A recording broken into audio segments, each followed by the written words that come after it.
Hello friend, स्वागत है आप सभी का अपने चैनल आस्क बोर्ड में। तो सभी प्यारे बच्चों को गुड मॉर्निंग बाबू, कैसे हैं आप सब। एक बार बता दीजिए कि आवाज़ की क्वालिटी, वीडियो क्वालिटी सब चीज़ बढ़िया है कि नहीं। सब चीज़ तो यहाँ पे ठीक दिख रहा है, लेकिन प्यारे बच्चों आप लोग एक बार कमेंट कीजिए और इसका जवाब दीजिए कि सब चीज़ क्लियर है कि नहीं है। क्योंकि आज की क्लास में हम लोग क्या पढ़ने वाले आपको पता है। आज की क्लास में हम लोग टॉप ऐसे 30 क्वेश्चन पढ़ेंगे इंग्लिश का, जो आपके 2024 एग्जाम के लिए ना रामबाण साबित होने वाला है। तो ये 30 ऑब्जेक्टिव क्वेश्चन आपको सही करके दिखाना है और आपके लिए एक चैलेंज है कि क्या आप ये 30 क्वेश्चन सही कर पाएंगे कि नहीं। अगर कर पाएंगे तो आपको कमेंट बॉक्स में लिखना है प्यारे बच्चों कि यस सर हमने 30 में से 30 सही किया। अगर आप नहीं कर पाते हैं तो जितना सही कर पाते हैं वो आपको लिखना है। तो यहाँ आप देखिए आज की क्लास में, यहाँ देखिए हम लोग पढ़ने वाले इंग्लिश, आपको पता लग गया टॉप 30 क्वेश्चन पढ़ने वाले। आपके लिए चैलेंजिंग क्वेश्चन है, आपको सही करना है। अब यहाँ देखिए सुबह में तो क्रैश कोर्स चलता है, सब्जेक्टिव चलता है, तो अभी चल क्यों नहीं रहा है ये आप लोग के मन में सवाल होगा। तो फिर छठ पूजा को लेके थोड़ा सा आदमी बिजी रह रहा है इधर उधर, तो यहाँ देखिए उसी कारण से टाइप नहीं हो पा रहा है। इसलिए जो होगा ना आपका क्रैश कोर्स, वो छठ पूजा के बाद यानी उसके दूसरे दिन बाद से चलने लगेगा आपका क्रैश कोर्स का क्लास। उसके लिए प्यारे बच्चों बिल्कुल टेंशन नहीं लेना, हम आपका क्रैश कोर्स समाप्त करवा के ही छोड़ेंगे। बिल्कुल आपको घबराना नहीं है मेरे प्यारे बच्चे, तो ये आप लोग समझ लीजिए। अब देखिए प्यारे बच्चों यहाँ पे अब जो हम कराने वाले हैं ना क्लास, तो इस क्लास का प्यारे बच्चों आपको क्या करना है, एक ही क्वेश्चन को याद रखना है, पीडीएफ जाके आपको डाउनलोड कर लेना है। कैसे डाउनलोड करना है ये सभी चीजें हम आपको बतलाएंगे। तो आप लोग प्लीज वीडियो को शुरू से लेके अंत तक देखिएगा। और बायो का प्यारे बच्चों वायरल क्वेश्चन डाल चुके हैं फ्री में, तो आप लोग अगर चाहते हैं उसको डाउनलोड करना तो कैसे डाउनलोड होगा ये हम आपको बताने वाले हैं। तो सबसे पहले प्यारे बच्चों चैनल पे पहली बार आए हैं तो प्यारे बच्चों आज आप लोग क्या कीजिए, चैनल को फटाफट से सब्सक्राइब कर दीजिए। फटाफट से सब्सक्राइब करके बेल आइकन को प्रेस करके ऑल पे, और लाइक नहीं किए बाबू फटाफट से लाइक कर दीजिए। फटाफट जितना जल्दी हो सके इतना काम कर दीजिए। और देखिए एग्जाम आपका नजदीक है, बस छठ पूजा बीतने दीजिए, उसके बाद से आपके लिए मैराथन क्लास लेना स्टार्ट कर देंगे। वैसे भी आपके लिए एकदम एग्जाम के लिए एक रामबाण लेके आ गए, एनसीईआरटी बुक का ऑब्जेक्टिव, जो आपके एग्जाम के लिए ना एकदम रामबाण साबित होने वाला है प्यारे बच्चों। हर चैप्टर से एनसीईआरटी बुक का पूरा निचोड़ ला रहे हैं ताकि आपका एक भी क्वेश्चन छूटे ना। तो चलिए प्यारे बच्चों यहाँ पे क्या करना है, पैड ग्रुप आप लोग ज्वाइन कर लीजिएगा ना। तो यहाँ देखिए कल जो कराए थे ना एनसीईआरटी बुक का ऑब्जेक्टिव, वो किस में भेज दिए हैं, तो पैड ग्रुप में भेज दिए हैं। तो आप लोग भी वो ज्वाइन कर लीजिए, आपको मिलता रहेगा। तो उसके लिए प्यारे बच्चों सबसे पहले आपको क्या करना पड़ेगा, ये देखिए पहले तो फ्री व्हाट्सएप ग्रुप में जुड़ जाइए। ये नंबर लिख लीजिए आप लोग, देखिए नंबर लिख लीजिए 91 35 74 20 24। आप इस पे प्यारे बच्चों क्या कीजिए, मैसेज करके हाय लिख के, जैसे हाय लिखिएगा एक लिंक जाएगा आपके पास और आपको क्या करना है, दबा के ज्वाइन हो जाना है। लेकिन आपको एक बात का यहाँ पे ध्यान रखना कि अगर आपको पैड पीडीएफ चाहिए एग्जाम से प्यारे बच्चों पहले, यहाँ देखिए आप लोग की तैयारी करना चाहते हैं बढ़िया, तो पैड ग्रुप में जुड़ जाइए, पैड पीडीएफ आप लोग ले लीजिए। तो इसके लिए कॉल कीजिए और फटाफट ले लीजिए, जितना लेट कीजिएगा आपका घाटा ही होगा प्यारे बच्चों। तो जितना लेट मत कीजिए, फटाफट से आप लोग ले लीजिए। तो चलिए प्यारे बच्चों आज का जो सेशन है, इसके क्लास का प्यारे बच्चों आज के सेशन का जो यहाँ पे क्वेश्चन है उसको हम लोग सोल्व करते हैं। तो आप लोग रेडी हैं तो एक बार यस बोल दीजिए। तो सभी बच्चे एक बार यस बोलिए, तो जितने सारे स्टूडेंट रेडी हैं एक बार यस बोल दीजिए। और सबसे खास बात, आज का दिन प्यारे बच्चों बहुत ज्यादा खास है कि आज प्यारे बच्चों देखिए आज जो है ना, आज 100 के पूरा 100% गारंटी है कि आज 100 के हो जाने वाला है। अब हम लोग का मतलब फैमिली आज क्या होगा, 100 के हो ही जाएगा। लिख के ले लीजिए 100 के आज हो जाने वाला है। तो प्यारे बच्चों आप लोग क्या कीजिए, बहुत बहुत थैंक यू सो मच आप लोग का इतना प्यार दिखाने के लिए। हम मेहनत कर रहे हैं आपके लिए, आप भी हमारा साथ दे रहे हैं, तो हम लोग की फैमिली भी बढ़ रही है। वैसे ही आपके एग्जाम में भी क्वेश्चन लड़ेगा। हम आपसे बोल रहे हैं कि ऑब्जेक्टिव आपका छूटने वाला नहीं है, बाकी सब्जेक्टिव एक क्वेश्चन नहीं छूटेगा, गारंटी है, लिखित है। तो ये आप लोग याद कर लीजिएगा। तो चलिए प्यारे बच्चों यहाँ पे अब हम शुरू करते हैं पहले नंबर क्वेश्चन से। अब यहाँ पे आप लोग आंसर लगाते चलिए एक क्वेश्चन का, और इसका पीडीएफ भी डाउनलोड कर लीजिएगा। कैसे कीजिएगा हम आपको बताएंगे। देखिए क्वेश्चन आपके सामने है कि what is the main language of the United nation. United nation का मेन लैंग्वेज यानी मेन भाषा कौन सी है, ये आप लोग बता दीजिए फटाफट से, क्योंकि ये सब क्वेश्चन डायरेक्ट फाइनल में आते हैं कि what is the main language of the United nation, यानी यूनाइटेड नेशन का मेन लैंग्वेज कौन सा है। तो आपको याद रखना है कि यूनाइटेड नेशन का मेन लैंग्वेज जो है प्यारे बच्चों क्या है, इंग्लिश है। तो इंग्लिश आपको टिक करना है, ये वाला आप क्या होगा इंग्लिश, यानी सी वाला ऑप्शन आपका बिल्कुल ही राइट आंसर हो जाएगा। ये सब क्वेश्चन डायरेक्ट फाइनल में आते हैं, तो हमको तो पढ़ाना पड़ेगा। जो प्यारे बच्चों एग्जाम में पूछेगा, चाहे वो हल्का हो भारी हो, वो तो हम आपको पढ़ाएंगे और वहीं आपको पढ़ना है। देखिए क्वेश्चन आपके सामने प्यारे बच्चों क्या है कि the bachelor of art the English teacher is written by, यानी द बैचलर ऑफ आर्ट हो गया, द इंग्लिश टीचर हो गया, ये सब किसके द्वारा लिखा गया है? तो ये प्यारे बच्चों अगर आपके एग्जाम में आता है तो आपको मानना है ये किसके द्वारा लिखा गया, तो ये आर.के. नारायण के द्वारा लिखा गया है। The bachelor of art, the English teacher, ये प्यारे बच्चों किसके द्वारा लिखा गया है, तो ये आर.के. नारायण के द्वारा लिखा गया है। चलिए अगला क्वेश्चन आ जाइए बाबू कि वाल्ट व्हाइटमैन वाज डैश, यानी जो वाल्ट व्हाइटमैन थे कहाँ के पोएट थे? गजब का क्वेश्चन है, एकदम इंपॉर्टेंट क्वेश्चन है। वाल्ट व्हाइटमैन कहाँ के पोएट थे, एक बार आप लोग याद रखिए, फटाफट से इसका राइट आंसर बता दीजिए। Walt Whitman is dash poet, फटाफट से बता दीजिए वाल्ट व्हाइटमैन। तो प्यारे बच्चों अगर आपसे पूछा जाए कि वाल्ट व्हाइटमैन कहाँ के पोएट थे, तो आपको मानना है कि वाल्ट व्हाइटमैन अमेरिकन पोएट थे। तो अमेरिकन आपका क्या हो जाएगा, बिल्कुल ही सही होगा। तो ये भी आप लोग साथ में सही करते चलिए। अगला आ जाइए कि डार्कनेस टू, यहाँ पे देखिए bring it here is ally, यहाँ आप देख लीजिए बहुत बढ़िया क्वेश्चन है। ये जो शब्द है प्यारे बच्चे, ये जो सेंटेंस है कि डार्कनेस टू, यहाँ पे देखिए ब्रिंग इट हर एलाई, यहाँ पे देखिए ये आपको बताने कि ये कहां से लिया गया है। बहुत बढ़िया क्वेश्चन है ये क्वेश्चन है कि darkness to bring it her ally, to ally ये कहां से लिया गया है, तो ना ये स्नेक से लिया गया है, ना सोल्जर से, ये किससे लिया गया है, माई ग्रैंड मदर हाउस से लिया गया है। तो यहाँ पे आपको ये याद रखना है, बहुत बढ़िया क्वेश्चन है, ये आप लोग याद कर लीजिएगा। अगला आ जाएगी Pearl S Buck has written the lesson, यानी पैरेलल एस बक के द्वारा कौन सा लेसन लिखा गया है, ये आप लोग याद कर लीजिए। और एक बार इसका आंसर बताइए 5 नंबर क्वेश्चन का कि Pearl S Buck has written the lesson, Pearl S Buck has written the lesson. तो प्यारे बच्चों पैरेलल एस बक के द्वारा कौन सा लिखा गया है, तो ये चाइल्ड इज बोर्न का जर्मन ग्रीर हो जाएगा। द आर्टिस्ट सिंगन होया, आई हैव ए ड्रीम के लेखक कौन है, मार्टिन लूथर किंग जूनियर है। तो बचा कौन, तो इंडियन थॉट ट्रेवल्स आइज के लेखक कौन है प्यारे बच्चों, तो यहाँ पे आपको याद रखना है पैरेलल एस बक है, यानी सी ऑप्शन आपका क्या हो जाएगा, बिल्कुल ही सही होगा। तो आप लोग इसे प्यारे याद कर लीजिएगा। चलिए अगला क्वेश्चन आ जाएगा, which civilization is not beaten in the world, ऐसा कौन सा सभ्यता है जिसको पूरी दुनिया बीट नहीं कर सकती, पीछा नहीं कर सकती। तो ये आप लोग एक बार आंसर बता दीजिए, ऐसा कौन सा सिविलाइजेशन, ऐसा कौन सा कल्चर है जिसको पूरी दुनिया, पूरी वर्ल्ड प्यारे बच्चों बीटन यानी पीछा नहीं कर सकती। तो प्यारे बच्चों कौन सा है, तो अपना भारतीय सभ्यता और संस्कृति, यानी इंडिया का जो सिविलाइजेशन है इसे कोई भी वर्ल्ड, पूरा विश्व में इसका कोई पीछा नहीं कर सकता। तो यहाँ पे आपको ये याद कर लेना है। चलिए अगला क्वेश्चन आ जाए कि लोमो वाज द डैश ऑफ, यहाँ देखिए चोकोबो, यानी यहाँ पे बताना है कि लोमो जो था डैश का चोकोबो था, यह बताती है लोमो वाज डैश ऑफ द चोकोबो, यानी जो लोमो था प्यारे बच्चों चोकोबो था किसका, तो प्यारे बच्चों यहाँ पे आपको याद रखना है किसका, तो यहाँ पे हो जाएगा लोमो वाज द नेगबोर ऑफ चोकोबो। तो यहाँ पे क्या हो जाएगा, नेगबोर आपका बिल्कुल ही राइट आंसर हो जाएगा। तो आप लोग इसको याद रखिएगा, बिल्कुल बढ़िया क्वेश्चन है। अगला यहाँ पे आ जाए क्वेश्चन कि dash is the primary instrument of the national building. अब यहाँ पे देखिए कौन प्राइमरी इंस्ट्रूमेंट है नेशनल बिल्डिंग का, तो फटाफट यहाँ पे आपको इसका आंसर बताना है। फटाफट आप लोग इसका इस बार आंसर लगाते चलिए। Dash is the primary instrument, primary instrument किसका है प्यारे बच्चों, नेशनल बिल्डिंग किसका है, तो प्यारे बच्चों यहाँ पे आपको बताना है कि dash is the primary instrument of the national building.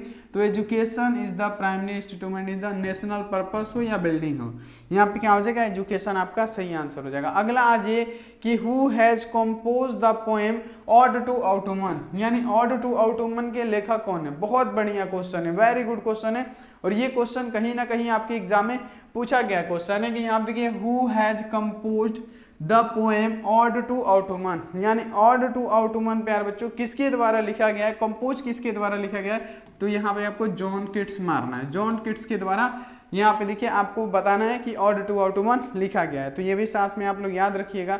अगला आ जाएगी ode to autumn is written in, जो ऑड टू ऑटोमन है प्यारे बच्चों वो कब लिखा गया, ये देखिए ये बहुत बढ़िया क्वेश्चन है जो आपको याद होना चाहिए।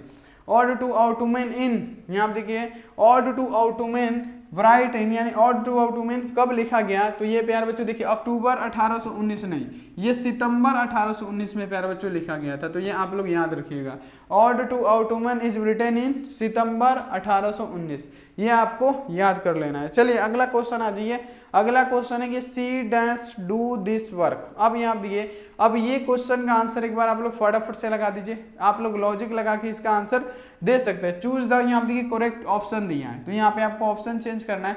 क्या है, सी किसके लिए लगता है, गर्ल्स के लिए, तो सी के साथ कभी भी क्या लगेगा, हैज लगेगा। तो सी क्या हो जाएगा, सी हैज डू दिस वर्क। यहाँ पे देखिए ही नहीं है, ही होता तो लड़के के लिए होता, तो सी के साथ क्या लगेगा, कभी भी हैज लगेगा। तो सी हैज डू दिस वर्क, यानी हैज का प्रयोग करेंगे, ये आप लोग याद रखिएगा। अगला आ जाइए कि आई डैश जस्ट नाउ। अब देखिए इसमें प्यार बच्चों क्या करना है, तो यहाँ पे देखिए आपको choose the correct best option या बेस्ट, यहाँ पे देखिए करेक्ट ऑप्शन या बेस्ट ऑप्शन आपको चूज करना है। तो यहाँ पे आप लोग एक बार इसका राइट आंसर लगाइए। तो क्वेश्चन है कि डैश आई जस्ट नाउ, यानी कहने का मतलब क्या हो गया, आई के साथ हेड लगेगा, नहीं प्यारे बच्चों, कम नहीं लगेगा, कम भी नहीं लगेगा, कैम कॉम कुछ नहीं लगेगा, क्या लगेगा, I have com just now. तो यहाँ पे क्या लगाएगा, I have com just now, यानी क्या हो जाएगा, ए वाला ऑप्शन आपका सही हो जाएगा। आई के साथ क्या लगता है, हैव लगेगा, हैव कॉम जस्ट नाउ आपका क्या हो जाएगा, राइट आंसर हो जाएगा। तो आप इसे याद कर लीजिएगा। चलिए यहाँ पे देखिए चूज द करेक्ट स्पेलिंग। अब यहाँ पे देखिए स्पेलिंग आपको चूज करना है। सैटेलाइट का स्पेलिंग क्या होता है, सैटेलाइट का स्पेलिंग, तो सैटेलाइट का स्पेलिंग क्या होता है, SATELLITE, यही ना होता है। तो सैटेलाइट का स्पेलिंग क्या हो जाएगा, SATELLITE, पहला ही सही ऑप्शन है। SATE ये गलत आंसर हो जाएगा, डबल एल नहीं है। यहाँ देखिए SATT ये भी गलत है, SATU ये भी गलत है। सैटेलाइट का स्पेलिंग आपको याद रखना है, SATELLITE, यही क्या होता है, हमारा सैटेलाइट का स्पेलिंग होता है। तो सैटेलाइट का ऑप्शन ए नंबर आपका सही आंसर होने वाला है। चलिए अगला क्वेश्चन आ जाइए बाबू, यहाँ पे आइए। तो अगला है कि ऑड टू ऑटोमन इज, ये क्वेश्चन बहुत बार आया हुआ है, तो ये भी क्वेश्चन को आपको याद रखना है कि ऑड टू ऑटोमन इज, बता दीजिए फटाफट से मेरे प्यारे। ऑड टू ऑटोमन इज, ये क्वेश्चन का आंसर लगाइए कि ऑड टू ऑटोमन इज। तो प्यारे बच्चे ये तो पार्ट का ही नाम है, ऑड टू ऑटोमन इज क्या हो जाएगा, एन ऑड, यहाँ पे क्या हो जाएगा आपका एन ऑड, राइट आंसर होगा, जो कि आपको सही कर देना है। अगला आ जाइए कि चूज द करेक्ट स्पेलिंग। अब यहाँ पे देखिए स्पेलिंग आपको चूज करना है। एक्टिविटी का स्पेलिंग क्या होगा, एक बार हम आप पे यहाँ पे क्या करेंगे, आपका पहले टेस्ट लेंगे, उसके बाद से प्यारे बच्चों यहाँ पे क्या करेंगे, आपको बताएंगे। आप बताइए कि एक्टिविटी का स्पेलिंग क्या होगा, एक्टिविटी का। ये क्वेश्चन बहुत बढ़िया है बाबू, ये क्वेश्चन बहुत बार आता है कि चूज द करेक्ट स्पेलिंग। तो एक्टिविटी का स्पेलिंग क्या होता है, तो ACTIVITY, एक्टिविटी आपका क्या हो जाएगा, यही ऑप्शन में दिख रहा है, यानी ये ऑप्शन आपका बिल्कुल ही सही होने वाला है, जिसे आप लोग याद कर लीजिएगा। और ये क्वेश्चन आपके एग्जाम के लिए भी महत्वपूर्ण होने वाला है। चलिए अगला क्वेश्चन आ जाइए। अगला क्वेश्चन है कि आवर, यहाँ देखिए सिटी, जो हम लोग का सिटी है, विल हैव डैश यूनिवर्सिटी। तो देखिए आवर सिटी विल हैव, अब यहाँ देखिए ए लगाइएगा, एन लगाइएगा, द तो नहीं लगेगा, ये तो द तो प्यार बच्चों ये कोई खास नहीं है, ये हम लोग का जो शहर है विल हैव, तो क्या लगेगा, विल हैव ए यूनिवर्सिटी। प्यार बच्चों यहाँ पे क्या लगाएंगे, ए यूनिवर्सिटी का प्रयोग करेंगे, यही सुटेबल होगा। तो यहाँ देखिए जो हम लोग का शहर है बहुत जल्दी यूनिवर्सिटी बनने वाला है, तो यहाँ पे क्या हो जाएगा, हम लोग के शहर में बहुत जल्दी यूनिवर्सिटी एक बनने वाला है, यानी क्या हो जाएगा, ए का प्रयोग करेंगे, आप लोग इसमें ए का प्रयोग कीजिएगा। अगला आ जाइए किड्स वाज डैश पोएट। अब यहाँ पे क्वेश्चन है कि किड्स वाज डैश पोएट। अब यहाँ पे बताने की जो जॉन किड्स थे वो कैसे कवि थे, कैसे पोएट थे। तो यहाँ पे आपके सामने ये क्वेश्चन है कि John Keats was dash poet. तो John Keats was romantic poet. John Keats was क्या थे प्यारे बच्चों, रोमांटिक कवि थे। तो ये आपको याद कर लेना है, बिल्कुल बढ़िया क्वेश्चन है, आप लोग इसको याद कर लीजिएगा। अगला आ जाइए क्वेश्चन कि हु इज द, यहाँ पे देख लीजिए, who is the writer of the prose prize a marriage proposal. बहुत बढ़िया क्वेश्चन है प्यारे बच्चों, मैरिज प्रपोजल के लेखक कौन है, हु इज रोट, किसने लिखा है प्यारे बच्चों, ए प्रोज प्राइज मैरिज प्रपोजल, यानी मैरिज प्रपोजल के लेखक कौन है। तो प्यारे बच्चों देखिए कौन से हो जाएंगे, तो हमारे एंटोन चेखव जी लिखे थे। मैरिज प्रपोजल के लेखक कौन है, तो एंटोन चेखव है। तो ये आपको बाबू याद करते चलना है, ये क्वेश्चन बहुत बढ़िया है। अगला यहाँ पे आज ये क्वेश्चन कि the poet think that dash is not, यहाँ पे क्या एवरी, यहाँ पे एवर लास्टिंग, यानी कहने का मतलब क्या होता है कि द पोएट थिंक्स दैट, यानी कवि सोचते हैं कि क्या प्यारे बच्चों एवर लास्टिंग नहीं है, यानी प्यारे बच्चों क्या जो ब्यूटी है, जो ब्यूटी यानी लंबे समय तक चलने वाला नहीं है। यहाँ पे आपको यही बोल रहे हैं कि कौन सा है, द पोएट थिंक्स, यानी द पोएट सोचते हैं कि that dash is not ever lasting, यानी कौन लंबे समय तक नहीं चलेगा, तो ब्यूटी नहीं चलेगा प्यारे बच्चों। यहाँ पे क्या हो जाएगा, बी वाला ऑप्शन आपका बिल्कुल ही राइट आंसर हो जाएगा। ब्यूटी जो होगा प्यारे बच्चों लंबे समय तक नहीं चलेगा, प्यार जन्मों जन्म तक चलता है, ये आप लोग याद रखिएगा। तो ये प्यारे बच्चों क्या हो जाएगा, ब्यूटी आपका बिल्कुल राइट आंसर होगा। अगला आज ये कि dash dash was a great lover of nature, यानी किसको ग्रेट लवर ऑफ नेचर कहा जाता है, एक बार बता दीजिए किससे ग्रेट लवर ऑफ नेचर कहा जाता है। तो यहाँ पे आपको याद रखेंगे जॉन किट्स को ग्रेट लवर ऑफ नेचर भी कहा जाता है। ये आपको बाबू याद रखना है, जॉन किट्स को क्या कहा जाता है, ग्रेट लवर ऑफ नेचर। तो ये आपको याद कर लेना है। चलिए अगला यहाँ पे आ जाइए बाबू, अगला क्वेश्चन आपके सामने है कि द स्पीकर ऑफ द, यहाँ देखिए पोएम द सोल्जर इज। अब बताइए कि the speaker of the poem soldier is है क्या, तो the speaker of the poem the soldier is क्या था प्यारे बच्चों, ये तो सोल्जर ही था ना। तो यहाँ पे क्या हो जाएगा, सोल्जर आपका बिल्कुल सही आंसर हो जाएगा। तो यहाँ पे फटाफट कर लीजिए क्योंकि अभी आपका 11 बजे एनसीईआरटी बुक वाला प्यारे बच्चों आपका होने वाला है। एनसीईआरटी बुक का जो चैप्टर 2 है आज पूरा उसको देखिए, फिजिक्स का जो चैप्टर 1 का दिए है ना, विश्वास रखिएगा मेरे प्यारे, एक भी क्वेश्चन उससे बाहर नहीं जाएगा। तो प्यारे बच्चों पहला चैप्टर करा दिए, उसमें से 70-75 क्वेश्चन करा दिए। आज है दूसरा चैप्टर का। तो प्यारे बच्चों पहले तो हम एनसीईआरटी बुक खत्म करेंगे कि आपका ऑब्जेक्टिव का झमेला प्यारे बच्चों खत्म हो जाए, तो वो आपको करना जरूरी है। देखिए the speaker of the poem the soldier is क्या हो जाएगा प्यारे बच्चों, the soldier is a soldier, यहाँ पे क्या हो जाएगा, राइट आंसर हो जाएगा। और उसका पीडीएफ आपको पैड ग्रुप में मिलेगा, और प्यारे बच्चों पैड ग्रुप आप लोग जरूर ज्वाइन कर लीजिएगा। देखिए क्वेश्चन है कि डैश, यहाँ देखिए ए डैश इज, यहाँ देखिए मेंशन्ड इन द, यहाँ देखिए पोएम स्नेक। अब यहाँ पे आपको बताना है कि कौन इसमें मेंशन किया गया है स्नेक पोएम में। यहाँ देखिए dash A dash is poem, यहाँ देखिए is mention is the poem snake, यानी क्या मेंशन किया गया है, तो कार्बोटरी is mention in the poem snake, यानी जो पोएम स्नेक है उसमें मेंशन क्या है, तो कार्बोटरी है। तो यहाँ पे क्या हो जाएगा, कार्बोटरी यहाँ पे राइट आंसर हो जाएगा। अगला आ जाइए क्वेश्चन कि आई वांट, यहाँ देखिए डैश कप ऑफ टी। अब बता दीजिए इसका राइट आंसर बता दीजिए। आई वांट, मैं चाहता हूं एक कप चाय, यानी आई वांट एक कप ऑफ टी, यानी मैं चाहता हूं एक कप चाय, यानी ए वाला ऑप्शन यहाँ पे भी सूट करेगा। ये आप लोग याद रखिएगा, ये सब क्वेश्चन आया हुआ है तो आप लोग इसको याद करते चलिएगा। अब ये क्वेश्चन प्यारे बच्चों की दारू वाला है, यहाँ देखिए बीन ए वेल नोन, यहाँ पे well known poet as well as क्या थे प्यारे बच्चों, तो ये आप लोग इसका आंसर बता दीजिए कि दारू वाला हैज बीन, यहाँ पे पूछा गया है कि वेल नोन पोएट एज, प्यारे बच्चों पूछा जाए कि वेल एज, तो प्यारे बच्चों क्या थी, शॉर्ट स्टोरी राइटर थे, आपको पता है। तो यहाँ पे क्या हो जाएगा, आपका बिल्कुल ही राइट आंसर हो जाएगा। अगला आ जाइए क्वेश्चन, ये आप देखिए सी थैंक्ड मी। अब यहाँ आप देखिए इसका चूज द क्या लिखा है, करेक्ट डायरेक्ट नरेशन बताना है। तो यहाँ आप देखिए सी थैंक्स मी, थैंक यहाँ पे क्या लिखा है, सी थैंक्ड मी। तो यहाँ पे आप लोग क्या बनेगा, सी सेड टू हिम, ये तो गलत होगा, पहला इसका आंसर गलत हो रहा है। चलिए अब हम इसको बनाने की कोशिश करते हैं। देखिए सी सेड टू हिम तो नहीं होगा प्यार बच्चों, सी सेड हिम नहीं होगा, ये आप लोग याद रखें। यहाँ देखिए सी, यहाँ देखिए सी सेड टू मी, ये भी गलत होगा। She said to me thank you, यानी वह कहती है थैंक यू, बहुत बढ़िया। तो यही हमारा क्या हो जाएगा, डायरेक्ट नरेशन बढ़ेगा कि सी सेड टू मी, प्यार बच्चों क्या लिखा है, सी थैंक्ड मी, तो यहाँ पे क्या हो जाएगा, she said to me thank you, ये आपका क्या हो जाएगा, डायरेक्ट नरेशन बढ़ेगा। तो यहाँ पे क्या हो जाएगा, डी वाला ऑप्शन आपका सही होगा, जो कि आप लोग याद कर लीजिएगा। अगला आ जाएगा चिल्ड्रन, यहाँ पे देखिए डैश ओबे देयर पेरेंट्स, यानी यहाँ पे देखिए चूज द, यहाँ पे क्या करेक्ट ऑप्शन, यहाँ पे देखिए आज्ञा होता है, ओबे का मतलब क्या, आज्ञा। तो चिल्ड्रन है प्यारे बच्चों, चाहते हैं कि वो पेरेंट्स की आज्ञा का पालन करे। तो यहाँ पे क्या हो जाएगा, द चिल्ड्रन शुड, यानी जो बच्चे हैं, जो बच्चे हैं प्यारे बच्चों, द चिल्ड्रन है वह चाहते हैं कि पेरेंट्स की आज्ञा का पालन करें, यानी क्या हो जाएगा, शुड आपका लगेगा। तो शुड आपको क्या करना है, राइट आंसर दे देना है कि जो पेरेंट, यहाँ पे देखिए जो बच्चे हैं वो प्यारे बच्चों क्या आज्ञा का पालन करें, किसका, तो प्यारे बच्चों वो चाहते हैं, पेरेंट्स चाहते हैं कि चिल्ड्रन उनके आज्ञा का पालन करें। तो ये आप लोग याद रखिएगा, पेरेंट्स चाहते हैं कि चिल्ड्रन उनकी आज्ञा का पालन करें।